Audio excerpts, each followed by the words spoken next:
आपण आज भारताच्या 80वा स्वातंत्र्य दिन मोठ्या उत्साहानं, अभिमानानं आणि राष्ट्रभक्तीच्या भावनेनं साजरा करीत आहोत। या पवित्र दिवशी भारताच्या स्वातंत्र्यासाठी आपल्या प्राणांची आहुती देणाऱ्या सर्व स्वातंत्र्य सैनिकांना आणि हुतात्म्यांना मी विनम्रपणे अभिवादन करतो। देशाच्या सीमांचे रक्षण करण्याच्या सर्वोच्च बलिदान देणाऱ्या आपल्या शूर जवानांचे मी कृतज्ञतापूर्वक नमन करतो। स्वराज्य, सामाजिक न्याय, समता आणि लोक कल्याणाची प्रेरणा देणारे छत्रपती शिवाजी महाराज, राजश्री शाहू महाराज, महात्मा ज्योतिरावजी फुले, महात्मा गांधी आणि डॉक्टर बाबासाहेब आंबेडकर या महान विचारांना मी पावन प्रसंगी विनम्र अभिवादन करतो। या राष्ट्रीय पर्वाच्या निमित्ताने या समारंभास उपस्थित असलेले आदरणीय स्वातंत्र्य सैनिक, शहीद जवानांची कुटुंबीय, माजी सैनिक, ज्येष्ठ नागरिक, लोकप्रतिनिधी, अधिकारी व कर्मचारी, विद्यार्थी विद्यार्थिनी, शिक्षक, पालक, पत्रकार, छायाचित्रकार आणि जिल्ह्यातील सर्व नागरिकांना स्वातंत्र्य दिनाच्या मी हार्दिक शुभेच्छा देतो। विजयी विश्व तिरंगा प्यारा, झंडा ऊंचा रहे हमारा, या राष्ट्रभक्तीच्या भावनेतून आज आपण आपल्या राष्ट्रध्वजाला वंदन करीत आहोत। या तिरंग्याच्या सन्मानामागे असंख्य स्वातंत्र्य सैनिकांचे अतुलनीय त्याग, शौर्य आणि बलिदान आहे। देशाच्या स्वातंत्र्यासाठी असंख्य वीरांनी आपल्या सुखाच्या संसाराची आणि अखेर आपल्या प्राणाची त्याग केला।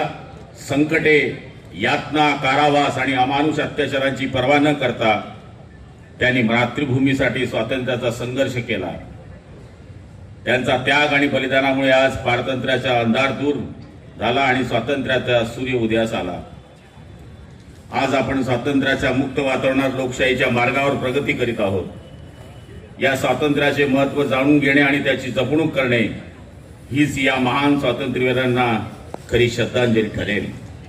त्यांच्या शौर्याची गाथा पुढील पिढ्यांपर्यंत पोहोचवणे, त्यांचा त्याग आणि त्यांच्या विचारांचा वारस जपणे आणि राष्ट्रहिताला सर्वोच्च प्राधान्य देणे हे आपल्या प्रत्येकाचे कर्तव्य आहे। या पवित्र तिरंग्याला सन्मान, देशाची एकता, अखंडता अबाधित ठेवण्याचा संकल्प करून स्वातंत्र्यवीरांच्या महान बलिदानास आज मी अभिवादन करूया। बंधू भगिनींनो, भारताची खरी ताकद आपल्या विविधतेत आहे। आपल्या भाषा, प्रांत, परंपरा आणि श्रद्धा वेगळ्या वेगळ्या असल्या तरी भारतीय म्हणून आपली एकता हीच आपली सर्वात मोठी ओळख आहे। सामाजिक सलोखा, बंधुभाव आणि राष्ट्रीय एकात्मतेच्या भावनेतून आपण एकजुटीने पुढे जात आहोत। ही एकता आणि बंधुभाव अधिक दृढ करून आपण सक्षम समाज आणि विकसित राष्ट्र घडूया। स्वातंत्र्यानंतर देशाच्या प्रगतीमध्ये शेतकरी, कामगार, महिला, युवक, उद्योजक, शिक्षक, शास्त्रज्ञ, जवान तसेच समाजातील प्रत्येक घटकांचे महत्त्वपूर्ण योगदान राहिले आहे। जिल्ह्याच्या विकासाच्या वाटचालीतही येथील शेतकऱ्यांचे कष्ट, कामगारांचे श्रम, महिलांचा सहभाग, युवकांची ऊर्जा आणि नागरिकांचे योगदान महत्त्वपूर्ण ठरले आहे। आज जळगाव जिल्हा विकासाच्या नव्या टप्प्याकडे वाटचाल करीत आहे। शेती व शेतकऱ्यांची प्रगती, रोजगाराची संधी, शिक्षण, आरोग्य, पायाभूत सुविधा आणि सामाजिक सर्व घटकांचा समतोल विकासाची शासन व प्रशासन प्रयत्न करीत आहे। या विकास प्रक्रियेत नागरिकांचा सक्रिय सहभाग आणि सहकार्यामुळे जिल्ह्याच्या प्रगतीला आणखी गती मिळत आहे। स्वातंत्र्यवीरांच्या त्यागातून आपल्याला हे स्वातंत्र्य मिळाल्याने संविधानाने आपल्याला न्याय, स्वातंत्र्य, समता, बंधुतेची मूल्य दिली। या महान मूल्यांची जपणूक करीत आपल्या कर्तृत्वातून जळगाव जिल्ह्याच्या आणि देशाच्या विकासाला हातभार लावणे हीच आज या पिढीची राष्ट्रसेवा आहे। देशाच्या सर्वोच्च बलिदान देणाऱ्या जवानांची स्मृती कायम जपण्याकरता जिल्हा वार्षिक योजनेतून जिल्ह्यातील 29 शहीद जवानांच्या गावांमध्ये आपण स्मारके उभारण्याचा उपक्रम हाती घेतलेला आहे। ही स्मारके केवळ वास्तू नसून भावी पिढीला देश सेवा, शौर्य आणि राष्ट्रभक्तीची प्रेरणा देणारी स्मृतीस्थळ ठरणार आहेत। माननीय मुख्यमंत्री देवेंद्रजी फडणवीस, माननीय उपमुख्यमंत्री एकनाथजी शिंदे आणि माननीय उपमुख्यमंत्री श्रीमती सुनीत्रा पवार यांच्या नेतृत्वाखाली राज्य शासनाने शेतकरी, महिला आणि युवकांच्या हितासाठी अनेक महत्त्वाचे निर्णय घेतले आहेत। आपला शेतकरी हा केवळ अन्नदाता नसून ग्रामीण अर्थव्यवस्था आधारस्तंभ आहे। त्यांच्या कष्टांना अधिक बळ देण्यासाठी आणि अडचणीच्या काळात त्यांची अशी पाठीशी उभी राहणे ही शासनाची भूमिका आहे.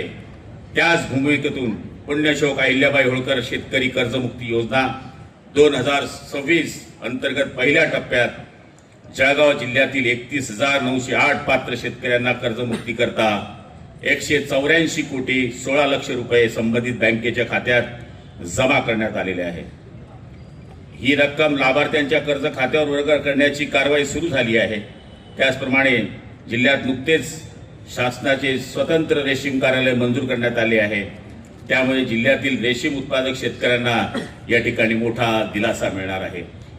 छत्रपती शिवाजी महाराजस्व अभियान अंतर्गत जळगाव जिल्ह्यामध्ये मार्च मे 2026च्या कालावधीमध्ये मंडळ स्तरावर 96 शिबिरांचे आयोजन करण्यात आले.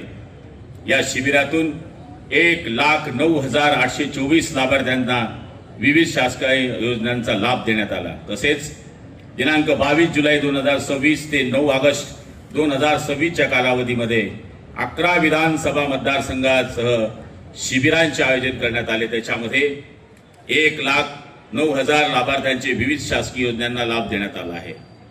आपल्या समाजातील प्रत्येक बालकांना सुरक्षित बालपण आणि प्रत्येक महिलेला सन्मानाने जगण्याचा अधिकार मिळावा यासाठी शासन कटिबद्ध आहे.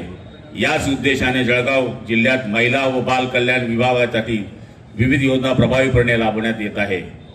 2025-2026च्या कालावधीमध्ये 124 अनाथ बालकांना अनाथ प्रमाणपत्र देण्यात आले असून त्यापैकी 7 बालकांना प्रमाणपत्राच्या आधारे शासकीय सेवामध्ये नोकरी मिळालेली आहे.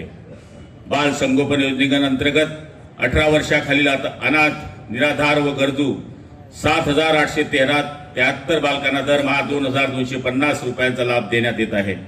तसेच मिशन वात्सल्य अंतर्गत प्रायोजिक तत्वावर प्रतिपालकत्व योजनेतून 797 बालकांना दरमहा 4,000 रुपयांची आर्थिक मदत करण्यात येत आहे.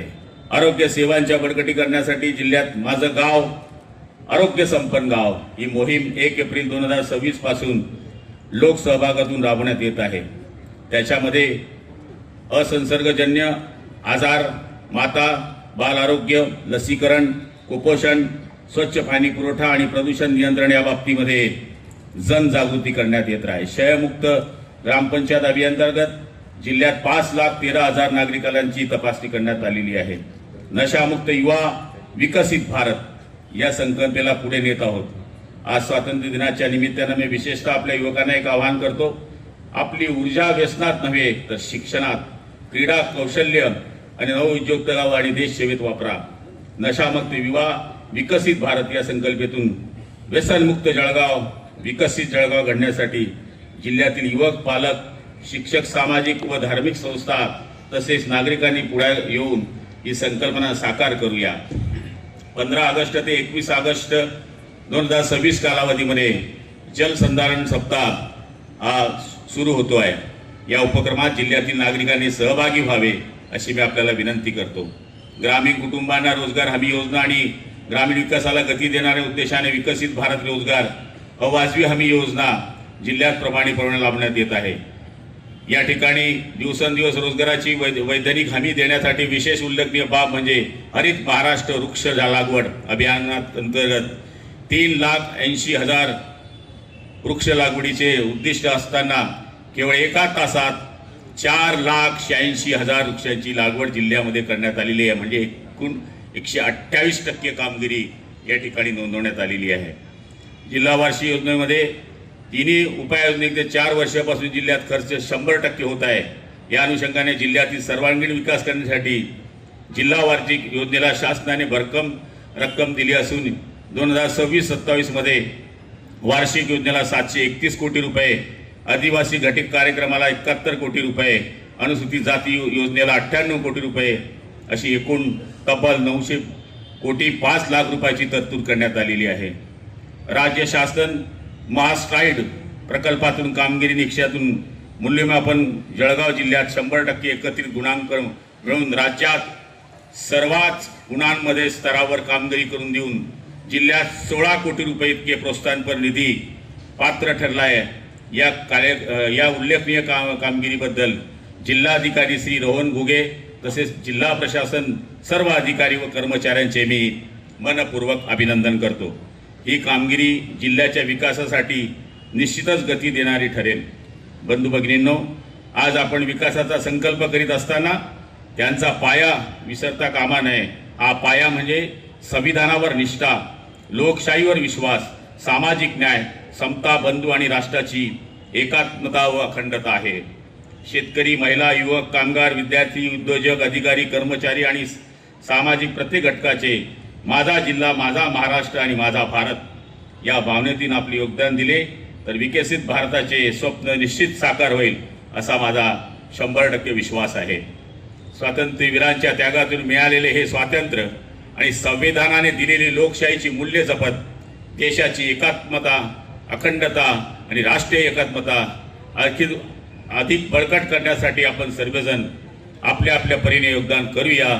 जळगाव जिल्ह्याच्या प्रगतीसोबत राष्ट्राच्या उज्ज्वल भविष्यासाठी कर्तव्यनिष्ठेने पुढे जाऊया। पुनश्च आपल्या सगळ्यांना स्वातंत्र्य दिनाच्या मनपूर्वक हार्दिक शुभेच्छा। जय हिंद, जय महाराष्ट्र।